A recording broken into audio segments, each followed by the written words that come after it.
Let me take certain questions.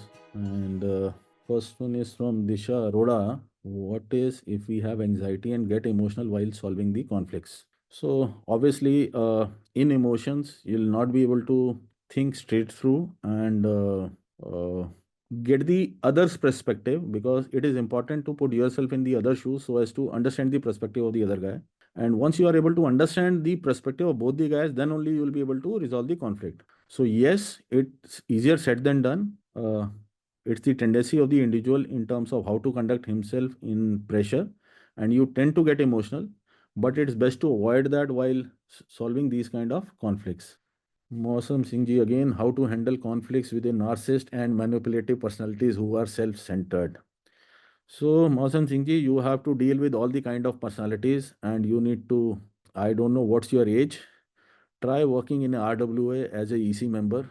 You will get to know various kind of people, which Amit Tandon was mentioning about, across all the ages with different kind of extreme situations and impractical requirements. And once you work for a year or two, you will get yourself tuned to manage any kind of thing in life and handle any kind of conflicts. Then we had, in a fast paced world where disagreements often escalate quickly, how can we train ourselves to pause, reflect, and respond constructively instead of reacting impulsively?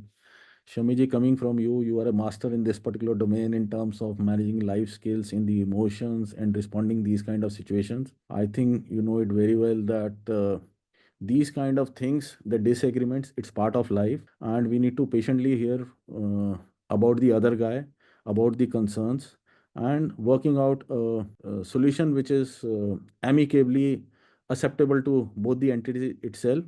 And yes, it's best to react if it's a very crucial situation. What I suggest is sleep over the issue for a night and don't react on that impulsively, because impulsively you are going to take certain decisions which you might repent over a period of time. So that's for Shamiji. Then Ashmit, I just want to know that in conflict, anger is something that we can't control when someone is arguing.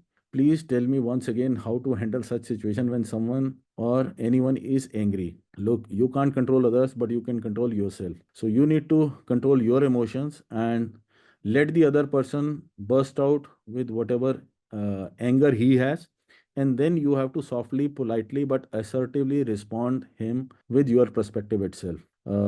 Eye for eye never result in anything, so one guy needs to act in a mature fashion to address these kind of situation and douse the fire and resolve the conflict.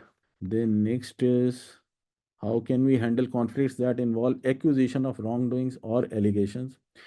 Mausam Singh, this particular thing can continue for ages. You can keep on putting the accusation on the other guys from your own perspective, keep on putting the allegation. There is no end to that. So that is what I mentioned. Rather than putting the names, identify the issue and start focusing on the issues itself and start resolving that.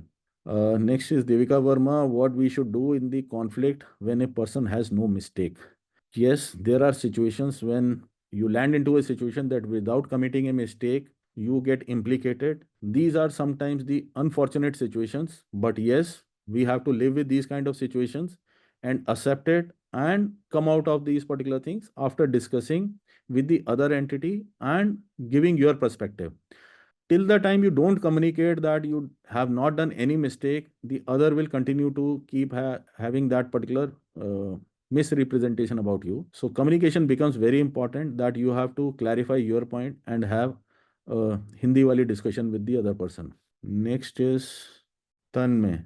Sir, if I work in an MNC and a person X is on a greater position than me and him have a conflict, so we decide to sort it out, and later on, after sorting it out, the person X does everything to not let me get promoted or advance in the company due to the grudges. What would be best to do, sir? So you need to. I understand these kind of situations do happen. People work on favoritism, or if there is a grudge which gets developed with a subordinate, these things do happen. The thing is that you have a try to do a skip level meeting with your super boss, and let me tell you, it will may or may not work, and because your super boss is also going to take the feedback from the manager and he rely more on him than you, unless he's a very sensible guy to make the distinction in terms of who is at fault.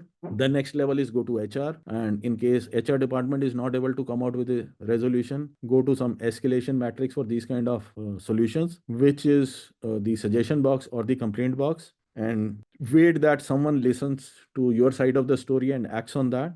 And you need to give time to yourself and the management to act on that. Don't act in haste, because any decision which is taken impulsively may not be good for you. Yes, these are sometimes the unfortunate situation that we land in, but we need to figure the solution within the existing framework on that. Devinder Kaur, when we know that we are compromising or hurting self, how can it be turned around to a collaborative mode?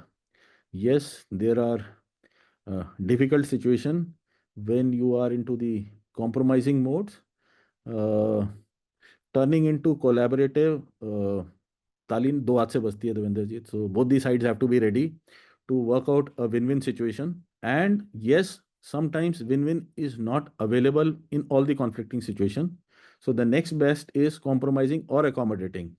So at least both the guys have got something. Rather than, if you ask me, uh, I will rate collaborating as the best, followed by accommodating or compromising, and then competing and avoiding in that order. Again, it depends on the situation, how it has to happen. Okay, sir. Thank you so much for sharing your insights with us, and it truly helped us. And, sir, let's end up with the last question. That is, if someone is being aggressive during a disagreement, then how can we respond to de escalate that heated situation? So offer them a glass of water, give them some time, take certain breaks, and you need to de-escalate this particular situation. So it is better to give a break or some time or involve some sort of a mediator to handle that kind of a issue. Yes, sometimes it won't be possible, but most of the times you will be able to work around on these particular situation. So it is not that every conflict can get resolved across one particular meeting itself. Some of the issue may take ages itself. But yes, you need to keep on trying, give some space to him, to yourself. But I think having a open discussion with the other guy with very open mind, telling and admitting the mistakes if you have done any, so as to come to a common path. Yes, it's again, I say, easier said than done. The other guy also needs to be reciprocating in terms of in showing the intent to address the conflict. But if there are certain things that certain guys are adamant that they don't intend to resolve that particular matter, it's hard luck for you. That is what I would say. Thank you so much, sir, for answering the questions and providing your invaluable insights. Your perspective has truly added depth to our understanding.